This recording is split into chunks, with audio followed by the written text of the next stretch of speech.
नमस्कार मंडळी, आज आपण पाहणार आहोत मस्त असा गाजराचा हलवा।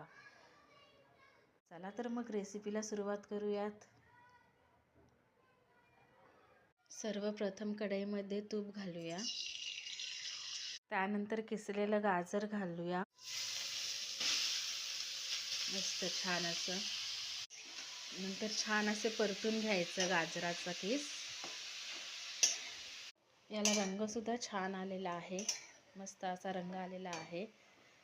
आता यामध्ये दूध घालायचे आणि मिश्रण एकजीव करायचे। छान असं त्याला परतून घ्यायचं पुन्हा दूध आटेपर्यंत।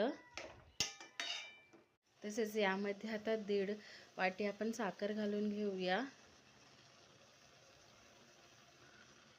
साखर तुमच्या आवडीनुसार तुम्ही 1.5 वाटी किंवा 2 वाटी घालू शकता, तुमच्या चवीनुसार म्हणजे तुम्ही ॲडजस्ट करू शकता। मिश्रण चांगले परतून घेऊया।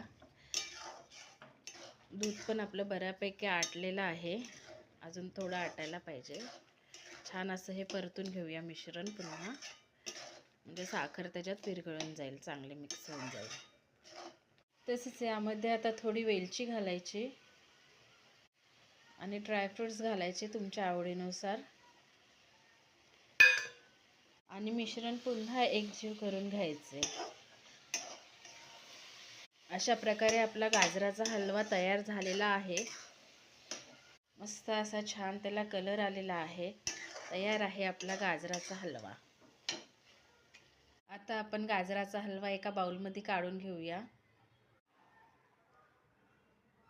वरून पुन्हा सजावटीसाठी थोडेसे ड्रायफ्रूट्स घालूयात। चला तर मग आपला गाजराचा हलवा तयार आहे, मस्त असा छान गाजराचा हलवा। माझी रेसिपी आवडल्यास माझ्या चॅनलला नक्की सबस्क्राईब करा आणि लाईक आणि शेअर करा। थँक्यू। गाजराच्या हलव्याला तुम्ही वरून सुद्धा तूप घालू शकता, त्यामुळे गाजराच्या हलव्याला मस्त अशी छान अशी चकाकी येते। चवीला बघू आपण कसा झालेला आहे आपला गाजराचा हलवा। मस्त एकदम छान झालेला आहे चवीला।